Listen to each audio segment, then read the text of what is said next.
Protein. Protein शब्द के बारे में बात करें तो प्रोटीन शब्द ग्रीक शब्द है प्रोटियोस से लिया गया, और प्रोटियोस का मतलब होता है फर्स्ट, पहला, प्रारंभिक। मतलब हम कह सकते हैं कि प्रोटीन जीवों के शरीर में एक ऐसा मुख्य घटक है जिसके बिना जीवन की कल्पना नहीं की जा सकती। और इस प्रोटीन शब्द का प्रयोग सबसे पहले बर्जिलियस नाम के वैज्ञानिक ने सुझाया था। प्रोटीन जो है, हमने देखा कि प्रोटीन सभी जीवों का एक मुख्य घटक है। तो जीव द्रव्य में सबसे जो मेजर पोषण है, 15% पोषण जो है वो प्रोटीन का बना होता है।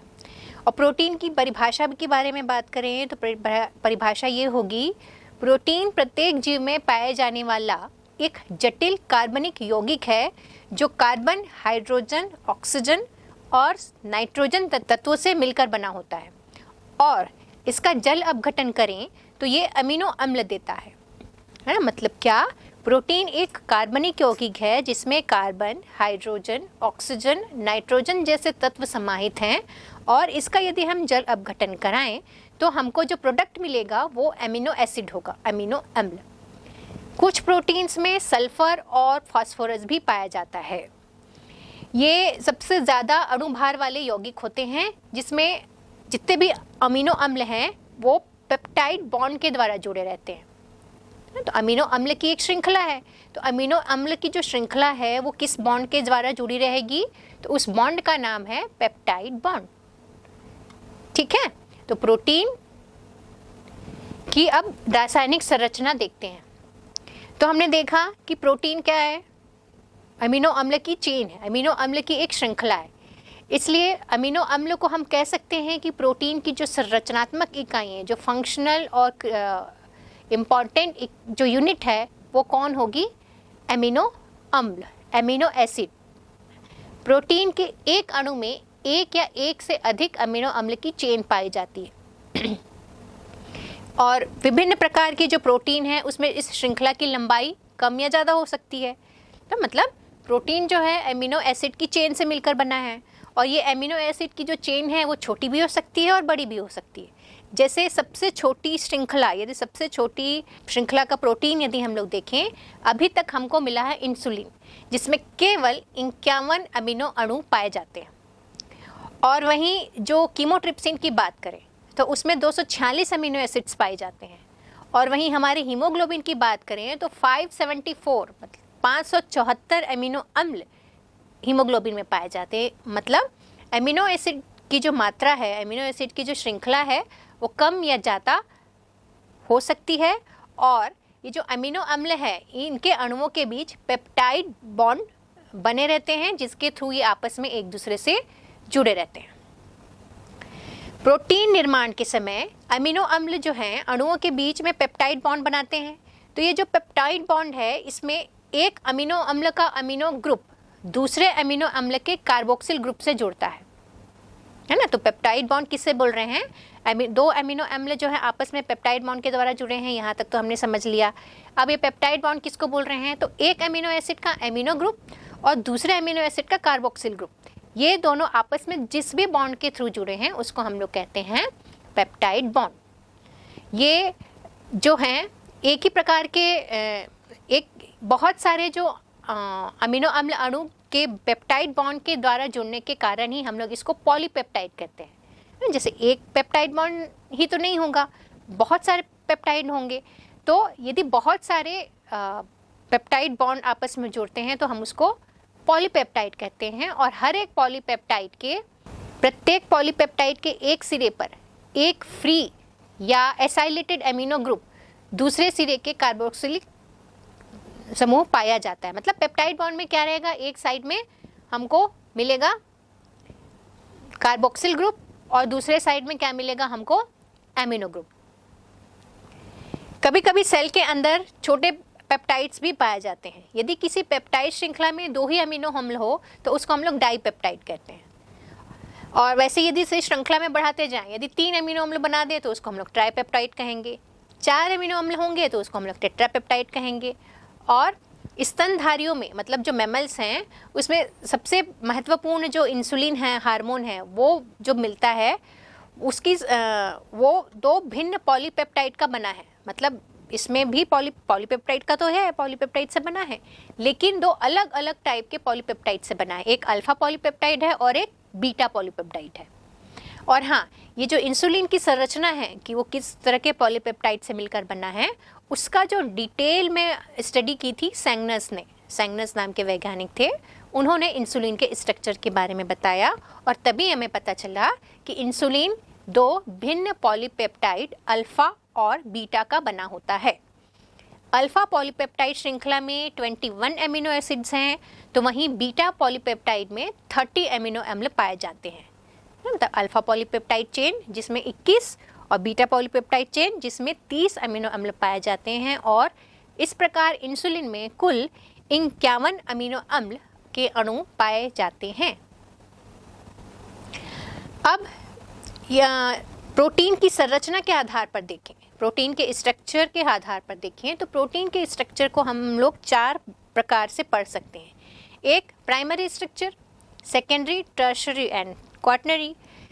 प्राथमिक स्ट्रक्चर या प्राथमिक रचना किसको बोलेंगे? जिसमें प्रोटीन अणु के विभिन्न अम्लों की जो व्यवस्था है, जिसमें सीक्वेंस है, जितने भी अमीनो एसिड्स है वो एक सीधी रेखा में हो, एक सरल रेखा में हो, तो इसको हम लोग प्राइमरी स्ट्रक्चर कहते हैं। प्रोटीन की प्राथमिक संरचना जिसमें अमीनो अम्ल अणुओं की एक सीधी अशाखित श्रृंखला पाई जाती है।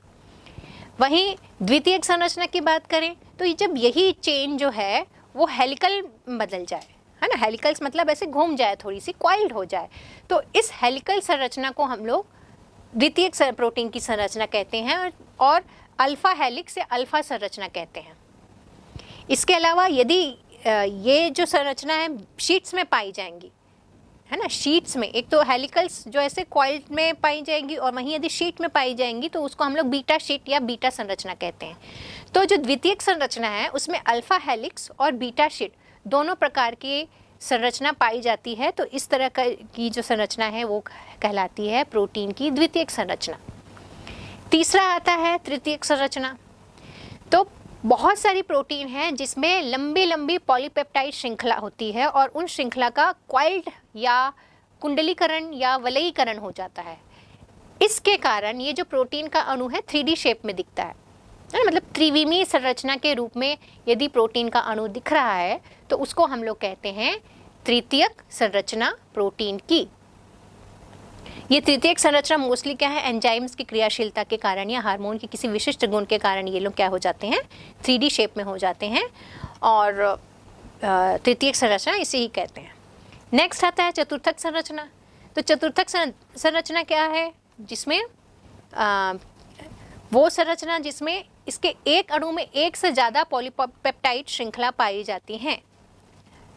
यदि ये श्रृंखला एक ही पॉलीपेप्टाइड के होते हैं, मतलब चतुर्थक में क्या हुआ, पॉलीपेप्टाइड चेन मिल रही हैं, तो पॉलीपेप्टाइड चेन में एक से ज़्यादा पॉलीपेप्टाइड चेन मिलेंगी, उसको हम लोग कहते हैं चतुर्थक संरचना। और इसमें भी डिफरेंस है, यदि एक ही पॉलीपेप्टाइड चेन है तो उसको हम लोग होमोजीनस क्वाटरनरी प्रोटीन कहते हैं, समरचनात्मक चतुर्थक प्रोटीन कहते हैं। और यदि ये पॉलीपेप्टाइड चेन अलग अलग है, डिफरेंट श्रृंखला से बनी है, तो हम उसको हेटेरोजीनस क्वाटरनरी प्रोटीन या फिर विषम रचनात्मक प्रोटीन कहते हैं। और जो इनकी जो यूनिट्स हैं, इनकी जो इकाइयाँ हैं, इन इकाइयों को प्रोटोमियस कहते हैं। नेक्स्ट हम लोग देखते हैं अब क्लासिफिकेशन ऑफ प्रोटीन, किसमें, आकार के आधार पर। आकार के आधार पर किस तरह से है, तो आकार के आधार पर है सबसे पहला तंतुबद्ध प्रोटीन, मतलब फाइब्रस प्रोटीन, जिसमें इसकी रचना कैसी रहेगी, फाइबर के समान रहती हैं। इनमें स्क्लेरोप्रोटीन पाया जाता है। ये कहाँ पाई जाती हैं, तो जो प्लांट सेल्स हैं उनकी स्क्लेमेटरी सेल्स में पाई जाती हैं। और इसके अलावा केराटिन, कार्टिलेज का कोलेजन, ये सारे के सारे क्या है, फाइब्रस प्रोटीन के उदाहरण हैं। फिर ग्लोबुलर प्रोटीन, ग्लोबुलर प्रोटीन जो है गोलाकार रहेंगे, और एल्बुमिन, हीमोग्लोबिन, ये सारे के सारे हमारे क्या है, गोलाकार प्रोटीन के रूप में पाए जाते हैं। तो ये हमने देखा आकार के आधार पर जो प्रोटीन और ग्लोबुलर प्रोटीन। अब प्रोटीन की संरचना देखी हमने, घुलनशीलता देखी। अब जल अपघटन के बाद जो हमको प्रोडक्ट मिल रहे हैं उसके आधार पर हम उनको 3 भागों में बांटे हैं, सरल protein, conjugated protein, derived protein, just like fat. Simple protein, conjugated और डिराइव्ड। सिंपल प्रोटीन या सरल प्रोटीन वो है जिसमें केवल अमीनो अम्ल जो हैं वो इकाई के रूप में पाए जाते हैं। जैसे जल अपघटन के बाद सरल प्रोटीन से केवल अमीनो अम्ल ही मिलते हैं, जैसे एल्बुमिन, ग्लोब्यूलिन, ग्लूटेलिन, प्रोलिन, ये सारे के सारे क्या हैं? सरल प्रोटीन है। ये इसमें हमको केवल एक ही अमीनो अम्ल मिलेगा। स्क्लेरोप्रोटीन हो गया, ये सारी चीज़ें बेसिक प्रोटीन्स हैं, प्रोटामीन्स, हिस्टोन्स, ये सारे के सारे क्या हैं? सरल प्रोटीन है। जैसे एल्बुमिन की बात करें तो एल्बुमिन कहाँ पाया जाता है? ये जल में हमारे ब्लड में भी पाया जाता है। ये जल में घुलनशील होते हैं और गर्म करने पे थक्के के रूप में परिवर्तित हो जाते हैं। अमोनियम सल्फेट द्वारा अवक्षेपित हो जाते हैं। हमारे ब्लड के सीरम में एल्बुमिन पाया जाता है। दूध के लैक्टेल्बुमिन और अंडे का ओवल एल्बुमिन, ये सारे के सारे एल्बुमिन प्रोटीन हैं। फिर ग्लोब्यूलिन, ये जल में अघुलनशील हैं लेकिन 5% NaCl घोल मतलब सोडियम क्लोराइड के सॉल्यूशन के साथ और तनुक क्षारीय और अम्लीय घोल में घुलनशील होते हैं। ये अंडे के अंड ग्लोब्यूलिन में, रक्त में ग्लोब्यूलिन के अलावा जो प्लांट्स के बीज और नट्स हैं उसमें भी ग्लोब्यूलिन पाए जाते हैं। फिर आता है ग्लूटेलिन, ये जल में अघुलनशील हैं। ये भी क्या है? जल में अघुलनशील हैं लेकिन तनु अम्ल और क्षार में ये घुल जाते हैं। थोड़ा सा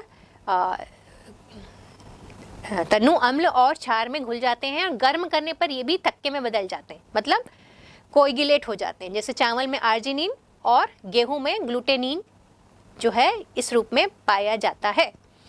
फिर प्रोलेमिन, ये जल और लवण में तो अविलेय होता है, मतलब नहीं घुलता पानी में भी, लेकिन 70% अल्कोहल और तनु क्षार अम्ल के साथ में ये घुलनशील होता है। जैसे मक्के का जीन, गेहूं का ग्लाइडिन और जौ का हार्डिन, ये सब भी क्या है? जल में अघुलनशील हैं लेकिन अल्कोहल में घुलनशील होते हैं।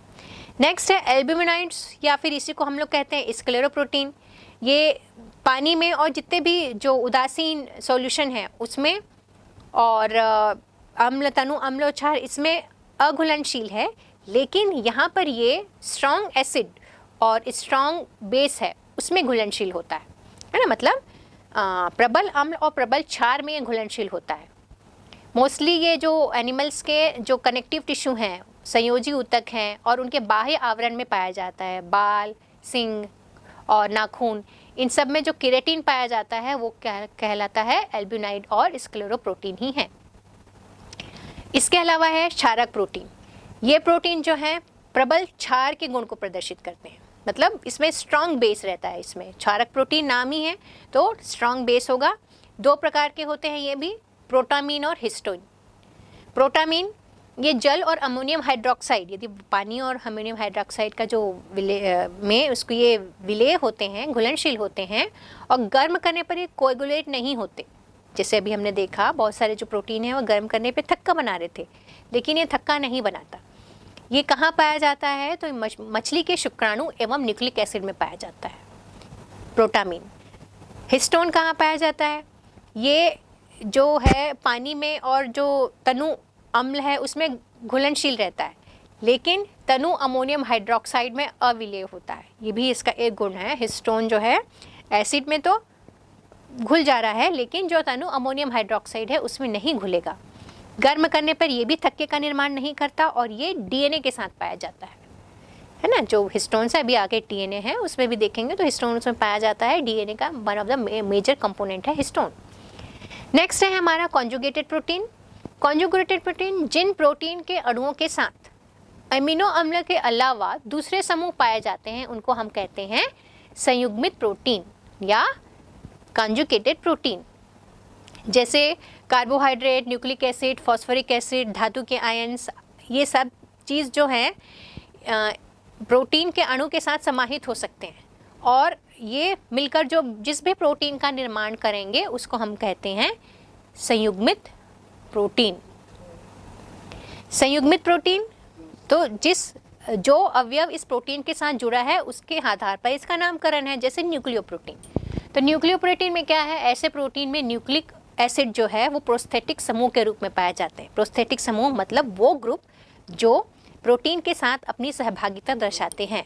मतलब वो ग्रुप जो प्रोटीन के साथ जुड़ सकते हैं, उस टाइप के ग्रुप को हम कहते हैं प्रोस्थेटिक समूह। तो न्यूक्लियोप्रोटीन क्या है? ऐसे प्रोटीन जो न्यूक्लिक अम्ल प्रोस्थेटिक समूह के रूप में काम करते हैं, और ये कहाँ पाए जाते हैं? कोशिका और केंद्रक में पाए जाते हैं। ठीक वैसे ही कहाँ लाइपोप्रोटीन, ये प्रोटीन क्या है? ये लाइपोप्रोटीन, तो ये वाले प्रोटीन लिपिड के साथ समायोजित होंगे, जो कहाँ होते हैं? जैव झिल्ली के रूप में। फिर आ जाता है ग्लाइकोप्रोटीन। ग्लाइकोप्रोटीन ये कार्बोहाइड्रेट है, यहाँ पर कार्बोहाइड्रेट है प्रोस्थेटिक ग्रुप, और ये कहाँ पाया जाता है? म्यूसिन, हिपेरिन, ये सब के सब क्या है? ग्लाइकोप्रोटीन के उदाहरण है। फिर फॉस्फोप्रोटीन नाम है, तो यहाँ पे कौन सा अमीनो अम्ल के साथ में, प्रोटीन के साथ में कौन सा ग्रुप जुड़ जाएगा? फॉस्फोरस ग्रुप जुड़ जाएगा। ये कहाँ पाया जाता है? तो इसका उदाहरण है अंडे का विलेटिन, दूध का कैसीन, ये सब के सब फॉस्फोप्रोटीन है। नेक्स्ट है तो आपका क्रोमोप्रोटीन। क्रोमो मतलब फिर पिगमेंट, तो ऐसे प्रोटीन्स में पिगमेंट पाए जाते हैं, जैसे हमारा हीमोग्लोबिन, साइटोक्रोम, फ्लोवोप्रोटीन, ये सब के सब क्या है? हमारे क्रोमोप्रोटीन है।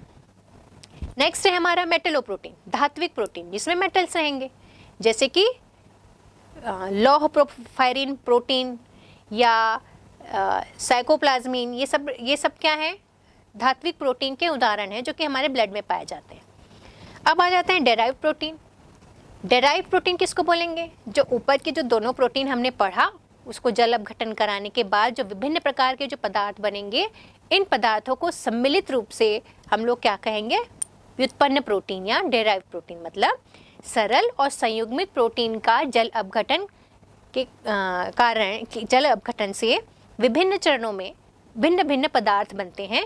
इन पदार्थों को ही सम्मिलित रूप से हम लोग क्या कहते हैं? व्युत्पन्न प्रोटीन कहते हैं। जैसे कि प्रोटियोज, पेप्टोन्स, ये सब क्या है? यदि हम लोग सरल प्रोटीन को और संयुग्मित प्रोटीन को जल अपघटन कराएं, तो प्रोटियोज, पेप्टोन्स, ये सारी चीज़ें हमको मिलेंगी, ये सारे बाय प्रोडक्ट्स मिलेंगे। तो इन सारे बाय प्रोडक्ट्स को हम लोग कहते हैं व्युत्पन्न प्रोटीन। अब आगे देखते हैं प्रोटीन के महत्व और उसके कार्य।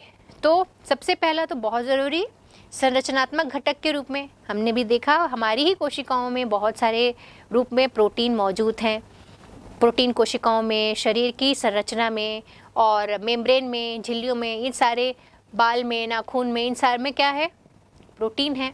एंजाइम और बायोकैटलिस्ट के रूप में तो बहुत सारे प्रोटीन जो हैं एंजाइम के रूप में हमको मिलते हैं, हम एंजाइम के रूप में वो सहयोग देते हैं। इसके अलावा बहुत सारी कोशिकाओं में विभिन्न प्रकार के जो जैव रासायनिक क्रियाएं होती हैं, उनका काम भी प्रोटीन के कारण होता है। फिर शारीरिक क्रियाओं में जो नियंत्रक के रूप में हमारे शरीर में जो विभिन्न क्रियाएं होती रहती हैं, उनका भी नियंत्रण करते हैं। जैसे ऑक्सीजन वहन का जो काम होता है, उसमें भी प्रोटीन बहुत ज़रूरी है। हार्मोन जो प्रोटीन से ही बने होते हैं, वो विभिन्न शारीरिक क्रियाओं को संपन्न करते हैं। रोग प्रतिरोधक के रूप में रक्त प्लाज्मा में जो हमारे ब्लड में है, वो एंटीबॉडीज़ पाए जाते हैं, और ये एंटीबॉडीज़ क्या हैं? प्रतिरोधी का काम करते हैं, और ये एंटीबॉडीज़ भी प्रोटीन से मिलकर बने होते हैं। तो as a protection against disease, antibiotics या एंटीबॉडीज़ के रूप में ये हमारे काम करते हैं। विषैले पदार्थ के रूप में मतलब विषाणु, जीवाणु, कवक, ये भी क्या करते हैं?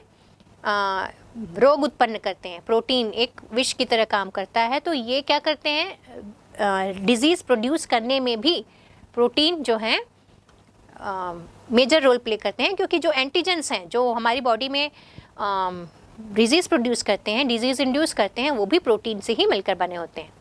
इसके अलावा बहुत सारे प्रोटीन जो हैं कोशिका झिल्ली में एक कैरियर की तरह काम करते हैं, जेनेटिक इन्फॉर्मेशन का आदान प्रदान करते हैं। जैसे भी हमने देखा, जो डीएनए, आरएनए है, वो भी किससे? प्रोटीन से बने हुए हैं। ब्लड में पाया जाने वाला जो थ्रोम्बिन है, फाइब्रिनोजन है, ये क्लॉटिंग में हेल्प करता है। एक्टिन, मायोसिन जो है जंतु की पेशियों में पाया जाता है।